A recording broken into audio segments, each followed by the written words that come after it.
Chapter 2. Being. Organic and Artificial Intelligence.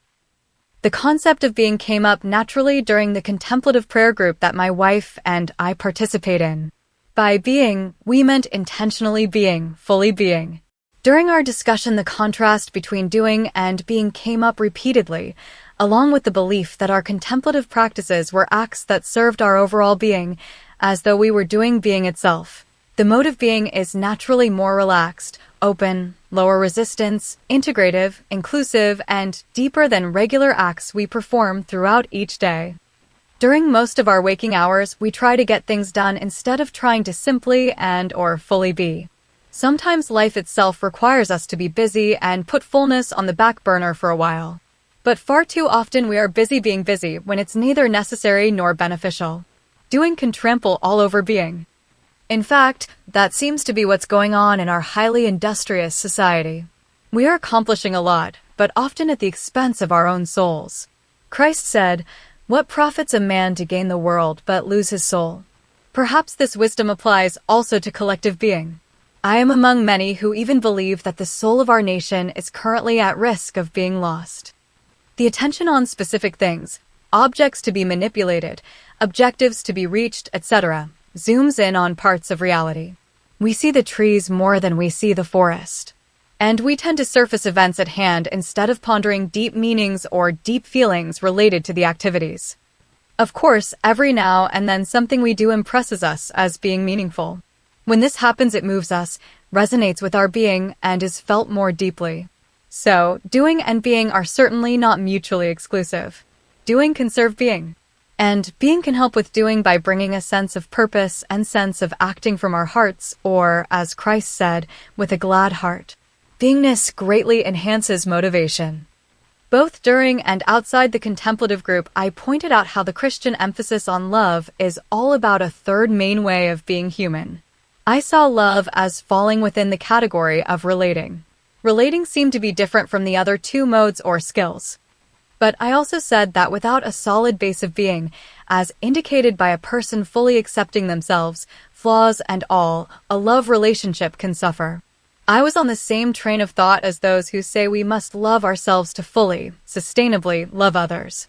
They often point to JC's statement, "Love others as you do yourself," as implying that we also need to love ourselves. I prefer the term self-acceptance, which denotes being at peace with oneself, as opposed to self-love. The latter seems a bit over the top to me, and it appears to conflate the being and relating modes.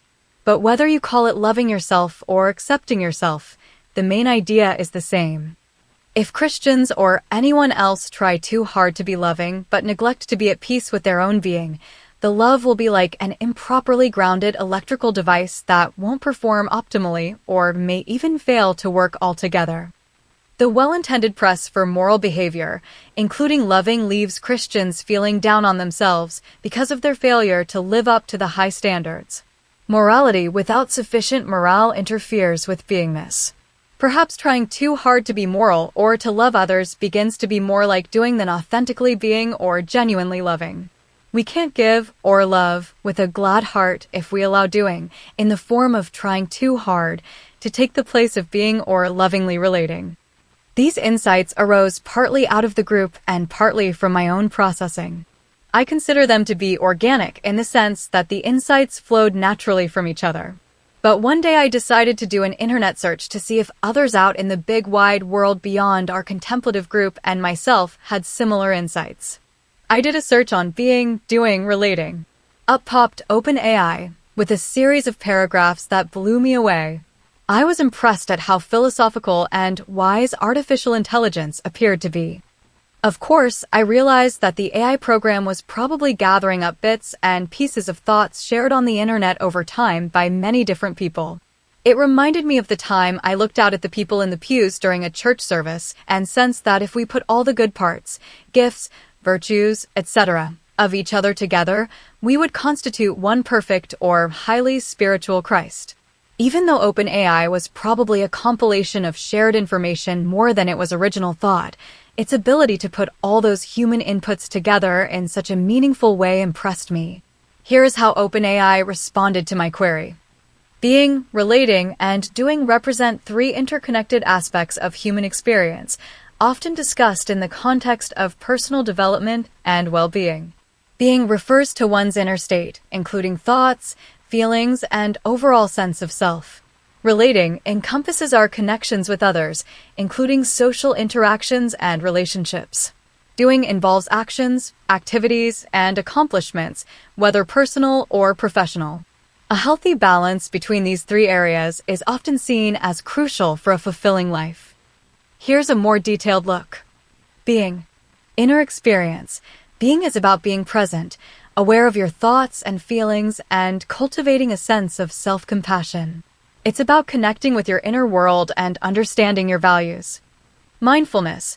Practices like meditation and mindfulness can help individuals develop a greater awareness of their being and how it influences their actions. Self-acceptance. Being involves accepting yourself, flaws and all, and working towards self-improvement without striving for perfection. Relating. Social connections. Relating encompasses all types of relationships, from close family and friends to casual acquaintances and professional colleagues. Empathy and compassion. Relating to others involves understanding their perspectives, showing empathy, and building meaningful connections. Communication and collaboration. Effective relating involves clear communication, active listening, and the ability to work with others towards shared goals. Doing. Action and accomplishment.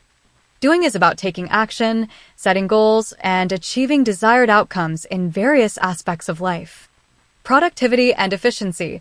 Doing involves planning, organizing, and executing tasks effectively, whether at work, home, or in other pursuits. Balance and fulfillment. A healthy approach to doing acknowledges the importance of both work and leisure and balances productivity with self-care and personal pursuits. Interconnection. Being informs doing. One's inner state, being, can significantly impact how they approach tasks, doing, and interact with others, relating. Doing shapes being. Experiences gained through actions and relationships can influence one's sense of self and overall well-being, being. Balance is key. Striving for a healthy balance between being, relating, and doing is essential for overall well-being and a fulfilling life. In essence, being, relating, doing can be viewed as a framework for understanding the different dimensions of human experience and how they interact. By cultivating awareness of each aspect and finding a healthy balance, individuals can live more authentically, connect more deeply with others, and pursue their goals with greater purpose and satisfaction. End of AI overview. Couldn't have said it better myself. And didn't. But I said many of the same things. I guess great minds and computers think alike. Well, I wouldn't say my mind or the minds in our contemplative prayer group are great in the exceptionally intelligent sense, but our minds are sincere, akin to the Taoists' concept of sincere thought. And in a world where we have a habit of thinking of mostly frivolous things, I suppose our insights do constitute a degree of greatness. Connected self and being. Of the three modes of human experience, being leans most toward the connected self or individual spirit. Beingness requires a person to allow all his or her parts and aspects to connect with one another in such a way that he/she is more whole. Such inner harmonization is a specialty of the connected self. Like a ghost going through walls, one's spirit flows freely throughout the regular, concrete self. The main emotion accompanying successful harmonization is peace. Peace then becomes the foundation for love, relating, and meaningful actions, doing. Without peace, it is extremely difficult, if not impossible, to sustain love and meaningfulness. But in addition to creating greater integration and peace in the intrapersonal, within a person domain, the connected self can operate in an unusual interpersonal, between beings, domain at the base of being where it can collect information and energetic nudges from spiritual, others. Carl Jung called this interpersonal domain the collective unconscious. Our spirit's ability to gather the wisdom of the ages from other spirits, from a community of saints, as Christianity sometimes calls it, helps us harvest a crop that is more abundant than the concrete self can even conceive, much less reap. The result appears merciful and miraculous, like God's grace bestowed upon us. Being in grace. In the deepest, truest sense, Ram Dasa's be here now and God's grace naturally converge. The peaceful repose into one's being is roughly equivalent to God's forgiveness and unconditional love. If you're busy being, you're not busy at all. You're not running anything, so there's nothing to run amok. There's no worry, no self-condemnation, shame, guilt, no thoughts of being less than the beautiful, well-connected being that God made. How is that not God's mercy and grace? Let's approach the topic from a different angle. Which came first, the chicken of God's forgiveness of your shortcomings and wrongdoings, or the egg of fully accepting your being, imperfections and all, which happens to liberate you from the bondage of crippling shame? With either the chicken or the egg, you have a starting point for correcting your sins. You can reboot as though born again, JC. You have the means of correcting your flaws, the basis for true redemption. I believe that for well-socialized, obedient individuals who tend toward neurotic self-criticism, there is an advantage to believing the egg comes first, attributing our salvation from sin to our own spirit or connected self. It emphasizes our participation instead of suggesting that we might be a spectator waiting and hoping to be saved by some external process. It offers us the advantage of what psychologists have called internal locus of control, instead of an external locus of control that tends to make a person more fatalistic and more susceptible to authoritarian interference. Put simply, I think that believing in and getting to know one's connected self can be spiritually empowering for types like us. For a person whose problems result from rule-defying sociopathy and or a highly inflated ego, perhaps the chicken of God's grace would work best. Egomaniacs, whether compensating for underlying insecurity or otherwise, are more likely to mistakenly think they are operating from their spirit, when in all actuality it is a false version of it that is not very whole and is prone to evil. They probably need to experience humility more than empowerment. Humility helps a person let go of the control of doing and leans them towards retreating into and resting in being. Yet those prone to sociopathy often just pretend to humble themselves before a God who is not the deepest source. They are susceptible to worshiping a false God constructed of their own doing that contaminates their ability to simply and naturally be. Then they often lead others to do the same. They like the sense of power that leading others gives them. So, it looks like distortions can occur with either the chicken or the egg approach. Neither guarantees successful spiritual growth or wholeness. And yet, thank God, our connected selves continue to act as our personal angels/messengers who encourage our growth and transcendence. Love as antidote. Today, during my final Go For It long run, I eked out 22 miles. I found comfort in thinking about my love relationship with my wife. Becky and I have had a good run, 51 years of marriage and counting. I thanked God for this relationship and felt love massaging my heart as I ran. Thoughts of my love relationship with Becky certainly were easing the burden of my aching body as I pushed the limits of my physical endurance. And my thanking God for that earthly relationship was also a way of participating in divine love. In the midst of this lightening of my load, it dawned on me that love and other meaningful relationships may be an antidote to the unavoidable corrosive effect that doing, in the form of busyness and trying too hard, has on beingness. When another shares their being with you, it tends to act like a computer's defragging program that puts your fragmented being back together. Perhaps doing is a necessary evil. Our physical existence requires it. It's no wonder that I see dream signs of my connected self's reluctance to re-enter my body after floating about in another dimension. But since we are here in a physical dimension, we cannot allow the reluctance to turn into avoidance that keeps us from fulfilling our purpose on Earth. We must embrace our journey here, say yes to life. That is, if we are to feel true to our true selves. Too much avoidance of doing even constitutes the sins of sloth/laziness and procrastination. So, there is a dilemma created by existing. Damned if I do and damned if I don't. Existing here in this physical dimension tends to make feeling whole and being whole a real challenge. But relationships may be God's gift to alleviate the unavoidable conflict between doing and being. Love is a gift from God that helps ease the burden of our connected selves' mission on Earth. When the concrete self becomes relatively unaware of its connected self, a love relationship with God who appears external to us because of our over-identification with the concrete self can restore our being. If we mistakenly see the concrete self as being who we really are, then that spiritual aspect of ourselves, our connective selves, is functionally the same as God. Both are perceived to be on the other side. Both are unknowns from which we get something good. The more spiritual we become, the less distance we sense between the sides. God is sensed to be with us in our spirit.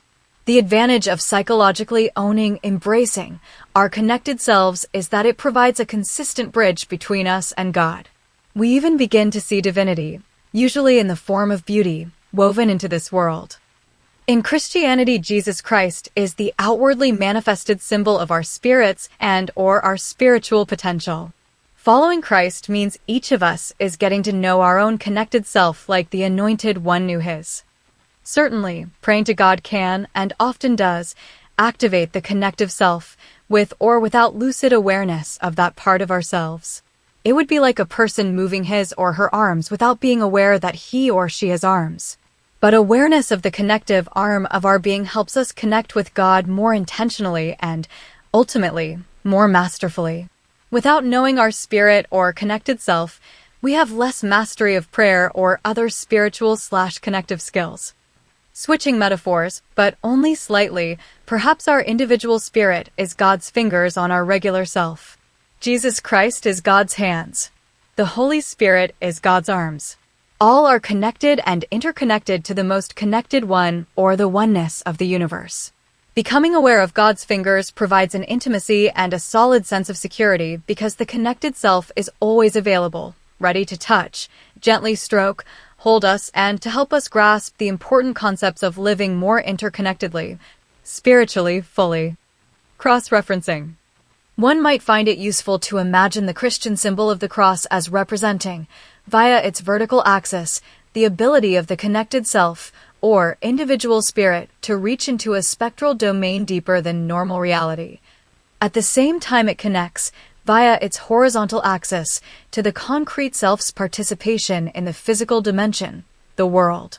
Perhaps the spirit uses the constantly embodied soul as a port into the horizontal, physical dimension. The cross is like a machine of sorts that we can learn to operate. Understanding how that machine works helps us learn how to operate it more effectively. We need to learn how the cross works so we can learn how to best put it to work. Working the machine can get tricky. In one of my recent dreams, my connected self was assisted by a female boss. I told my boss that I was supposed to be back in a battle, but something happened that made me cross over into the dimension of the dream. I felt that I had accidentally abandoned my post. I had a sense of unfulfilled duty. I was looking at a lock on a door and said I may have to kill myself here, in the dream dimension, in order to do my work as a soldier. I seemed to be a low-level leader, perhaps a sergeant. My boss was trying to help me, even though she was not sure if she had the right keys or knew how to unlock the door to the other side. I, as the main character, presumably my connected self, discovered an unusual and unfamiliar unlocking mechanism. Since the dream ended there, I assume my connected self figured it out and returned to this earthly existence that lately has been plagued by war and highly divisive politics. There are two ways to look at the fact that a significant part of me, that I am here calling my connected self, sees my life on Earth as a battleground. If I look at it in a glass half-empty way, life is nearly unbearable. Let me out. But if I look at it in a glass half-full way, life is an exciting challenge like climbing a mountain. My two sons and I have climbed a few 14 mountains whose summit is 14,000 feet or more above sea level in the Colorado Rockies. It is hard, and at times dangerous, work, but oh so rewarding. Sucking in thin air invokes the invigorating sensation of deep breathing that makes you feel more alive. That is, if you don't develop altitude sickness from too much oxygen deprivation, in which case, it feels more like dying. And the view from the top is breathtaking. Not to mention the sense of faith having been fulfilled. We believed we could reach the summit, and we did. If I can learn to use the vertical axis of the cross to get spirit power and God power, the climb is more successful and fulfilling. But I also need to take care of issues on the ground, however elevated it may be from sea level. I need to double-check the stability of the rocks I am stepping on or grabbing onto. Loose rocks are a real hazard, even for amateur mountain climbers like us. Loose rocks in life, the metaphorical mountain, can also cause hard falls that are difficult or impossible to recover from. I need to figure out the best route so I don't get lost, in harm's way, or use up all my energy and time backtracking. Some of the decisions on the literal mountain hike and climb come down to microseconds as you hop from one boulder to the next on the mountain's boulder fields. You must trust your subconscious, intuitive, mind to assist with your conscious calculations. Even on obvious trails, you must place your feet wisely. Small ankle-spraining rocks and loose gravel must be skillfully bypassed, especially if you are trying to make time so you can avoid summiting after noon, when bad weather and lightning strikes are more likely. Those moves are so quick that they are dependent on subconscious decision-making that is more like muscle memory than choice per se. Mountain climbing requires a good bit of this intuitive-like judgment. And that feels a lot like trusting in God. Or at least trusting in the internal abilities that God baked into the creation called you. All that to say, there's a lot of faith that goes into climbing a mountain. Perhaps even a small amount of faith, the size of a mustard seed, JC, is enough to move yourself up a mountain. But that small amount may make a big difference. Without it, all your conscious planning and hard effort may fall just short of getting the job done. A little faith can go a long way, on mountains and in life.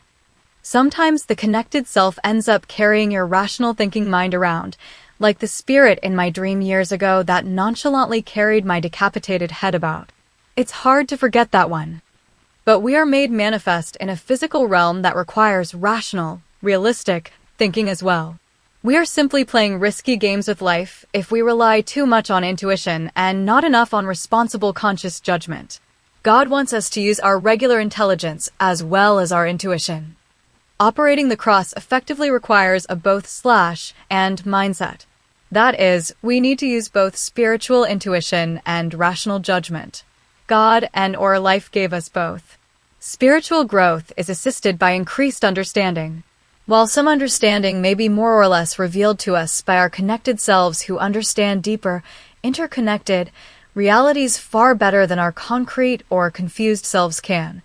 A combination of reasoning and empirical observation are important paths to increased understanding. We learn from figuring out things, head, and from direct experience, hands. The connective self must work with the concrete self's common sense, and its not-so-common higher reasoning that formulates useful theories and experimentally supported conclusions. Even non-scientists conduct life experiments from which they surmise what works and what doesn't work. We test and learn. Sometimes the tests are thrust upon us, but we observe and learn from those also, as though we performed an experiment. Life teaches us things if we are willing to learn, whether it is with common sense or higher reasoning. Unfortunately, many people do not really value learning and personal growth. Values of making money and having a comfortable life in which we are sufficiently entertained often push the valuation of growth and transcendence clear off the mental radar. A consumeristic culture reinforces things other than personal growth because personal growth might at some point interfere with mindless consumption and reduce revenues to those who are selling frivolous and at times harmful products. The moneymakers are manipulating the consumers more than they are trying to help or serve them.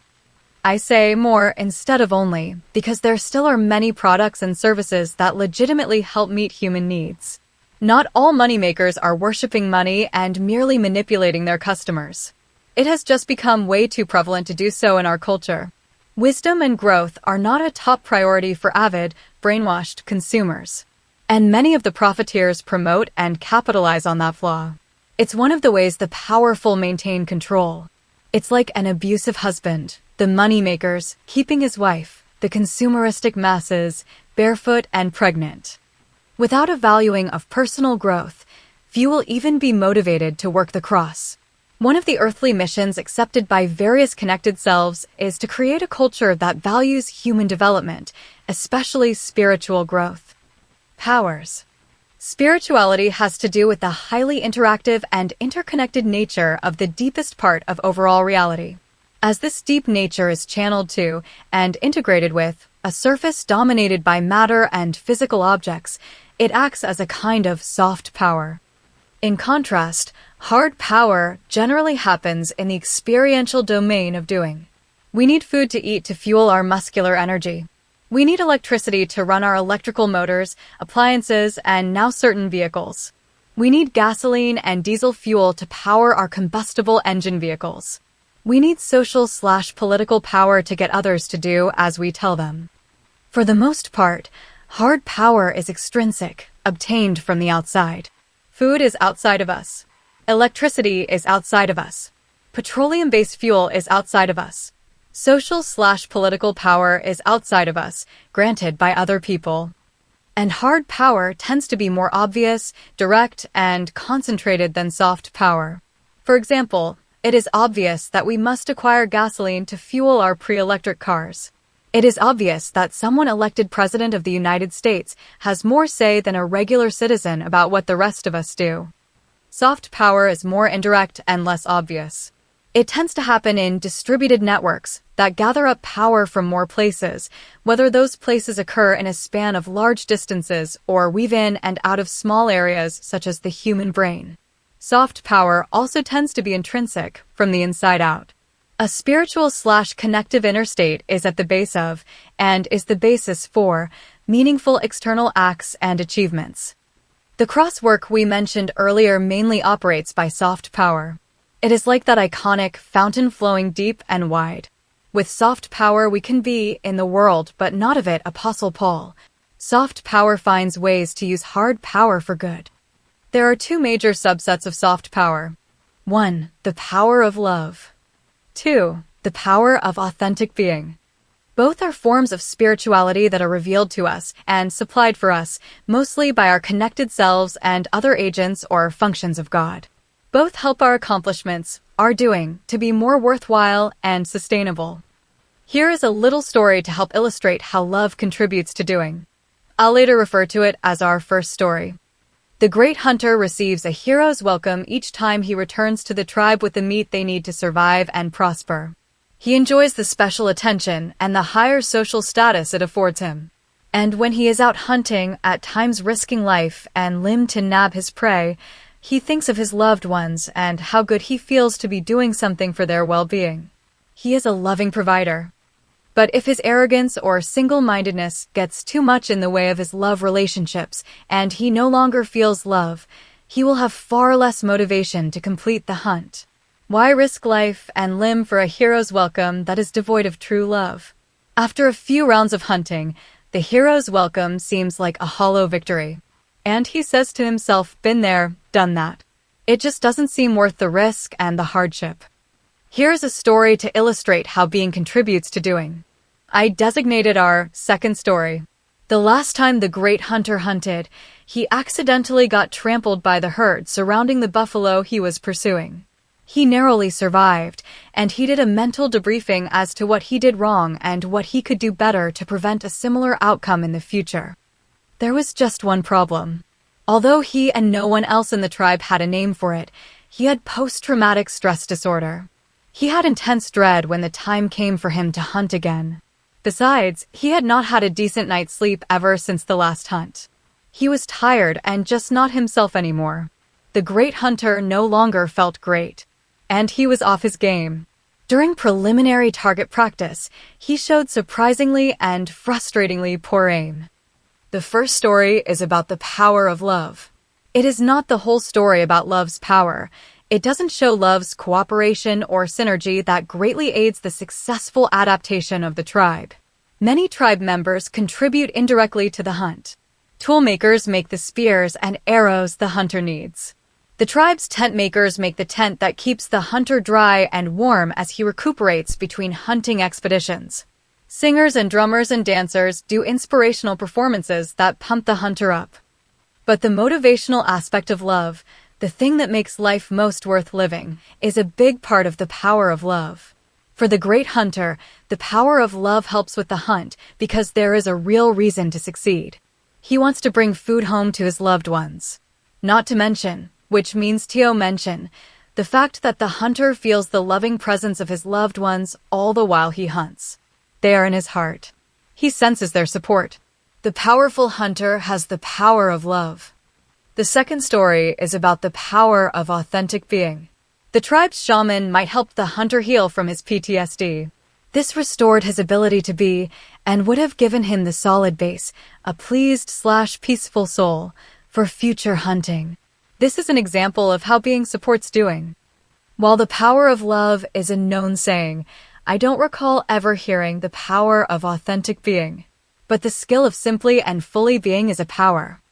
I participated in a few sessions of a karate class when I was in college. The thing I remember most is the practice of returning the arm and fist to one side after making a punch instead of flailing away with punch after punch. We were taught to return to a state of rest between punches so you can regenerate strength and deliver strong punches. This seems like a good metaphor of returning to one space of being. We repower with being as though recharging our batteries. Being also shares its power with relating. The shaman's healing of the great hunter's PTSD restores the hunter's ability to love because he is finally at peace enough to open his heart. Consider these two statements to further unpack the notion that being helps love. I really love you and the real me loves you. Which of these statements packs the most punch? I maintain that it is the second. How meaningful is someone's love if they are not really being themselves? It would be an idea of love rather than true love. At some point you would yearn for something deeper, richer, more spiritual. That's why getting to know one's spirit is so important when it comes to love. The connected self helps show us our true colors. If the person who loves you can see your true colors, but you can't, then love will suffer. Love might insist on taking you to that deeper place where your spirit whispers sweet nothings that mean the world to you, in your ear, but sooner or later it's up to you alone to get to know your spirit and your true colors. Your loved one can't do it for you. You glow, girl. Just as the power of authentic being helps with love relationships, it helps with social relationships too. What if a person would become so open to their connected self that even during their daily life its presence affected not only his or her output, like my better-than-expected marathon training run, but also the vibes they give to others? Women who are pregnant are often perceived by others as having a glow about them. Allowing the connective self to take the reins probably increases energy flow and provides a sense of confident security akin to having God on one's side. Wouldn't that tend to alter body language and appearance? Yes. Male prisoners who have had religious conversions from participating in faith-based programs are said to relax their shoulders. The alleviation of their previous defensiveness apparently alters their appearance. If animals sense fear, then humans probably pick up on fear and counterphobic reactions. An example of a counterphobic reaction is hostility that serves as a secondary emotion that masks the underlying fear. Both animals and humans notice body language and subtle behavioral cues of fear and counterphobic reactions. If others read your body language when you are afraid or defensive, it puts them on edge and more likely to avoid contact or psychological intimacy, closeness. The power of authentic being helps with socialization and helps us build a support system. And a good support system provides love, which helps restore our being. These observations are just more examples of how interdependent the major modes of human experience, being, relating, doing, are. Doing obviously comes into play when we do specific things to help with being and relating. I would place reasoning to help gain better understanding and wisdom in the doing category.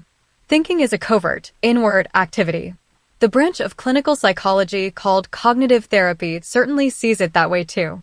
Thinking about one's connective/spiritual nature does one's being good because it introduces ideas about how we might develop our spirituality/connectiveness. And those ideas can lead to practices that help us grow. One idea that often emerges is the notion that we might be able to transform thinking itself into a more transcendent and intuitive form that accelerates spiritual understanding and growth even more than regular modes of thought. Is the human mind capable of perceiving things from the other side, or a deep zone of overall reality that behaves like another side? And is it a skill that can be developed? Can we thin our veils? Spiritual thinkers/writers often discuss the concept of a thin veil to explain why some people are more aware of spiritual phenomena than others. A thin veil would certainly help a person know his or her connected self better. But can the rest of us regular Joes who don't have a thin veil learn to lift it or make it easier to see through? I think so. I probably wouldn't be writing about getting to know one's connected self if I didn't think we could lift, see through, and thin our veils. Not everyone relates to mysticism and metaphysical aspects of spiritual thought. And I'm not willing to depend on it exclusively either. I found a possible scientific match to the whole thin veil thing. Physics has apparently found evidence supporting the existence of a particle that transforms non-matter into matter. It's called the Higgs boson particle, sometimes referred to by scientists as the God particle. Stuff in the spectral domain, frequencies, energies, can be turned into matter via the Higgs boson particle. Someone recently told me that there is more than one Higgs boson particle, but I haven't yet investigated that claim. For our purposes here, I'm content to leave it in the singular form. If it is true that the Higgs boson particle can turn stuff in the spectral domain into matter, it seems to have implications for us humans. We're matter, at least the physical part of us that we normally identify with. That would mean our being has passed through a Higgs boson-like function. Does this gateway between the world of matter and a spectral domain of energy and frequencies remain at all open? Could it be a two-way street? Quantum science contends that classical objects, physical things, cannot have their quantum coherence, ability to interact in quantum entanglement/interconnection, increased. Once the classical object becomes physical, like a particle instead of a wave, it is too busy being influenced by its physical environment to retain its previous wave-like potential and/or characteristics. It suffered wave function collapse. The Bible delineates the ways of the flesh from the ways of the spirit. I don't recall any biblical passage about wave function collapse, but I know there is a concept of the fall from grace, either in the Bible or by theologians interpreting the Bible. The scientific finding of an irreversibility of wave function collapse may not apply fully to classical objects like humans who have minds.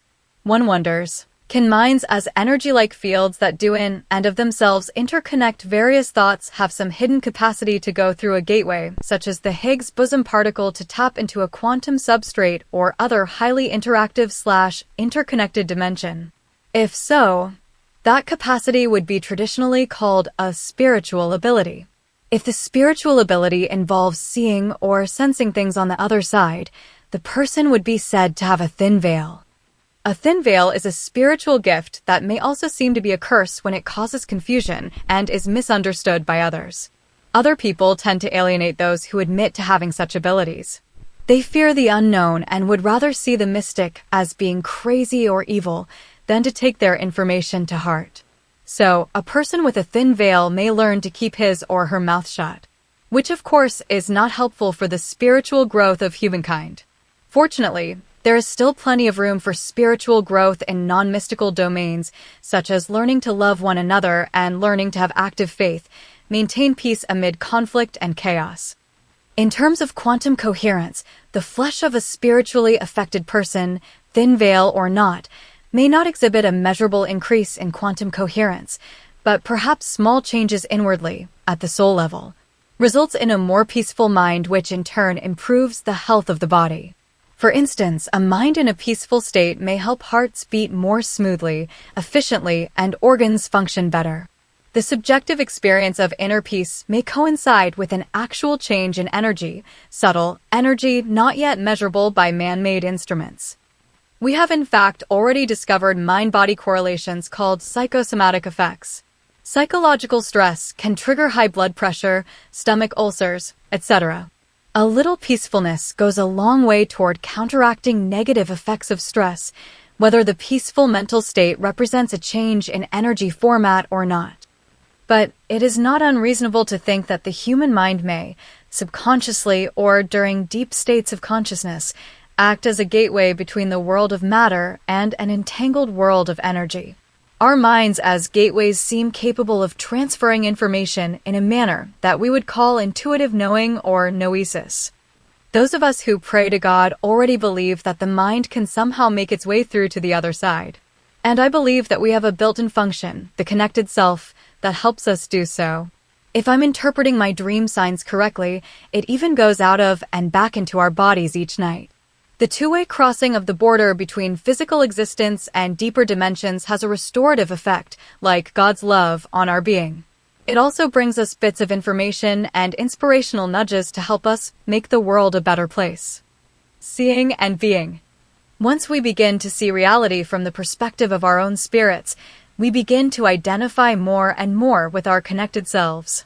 Our concrete self is still part of our identity and is still used to help us navigate the physical world in which we live, the surface zone of overall reality.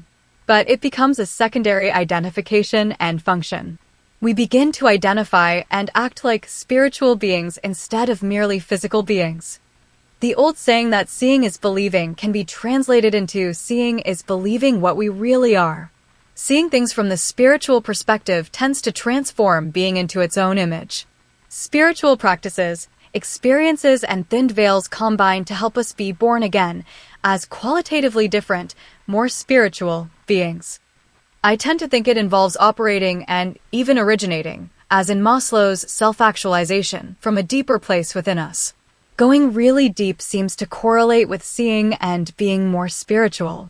The connected self dwells in a deeper place within us. The fact that it appears to leave the body may be but a projected image of the spirit going deeper than normal. Deep is perceived as out and up. Maybe this is because normal physical states are insufficient containers for the vast potential packed within us. Astral projection might well be our containers overflowing. At the macro level, time itself might be a flowing out of God's abundant nature because the physical dimension can't contain it. Thus, physical reality flows like a river. We call that river time. At the micro level where we experience our own lives and being, the connected self's floating or flying while we are sleeping and dreaming may be the only way the potency of the spectral domain can be experienced in a matter-bound realm. Not only do our cups runneth over with love, our cups also runneth over with spiritual being.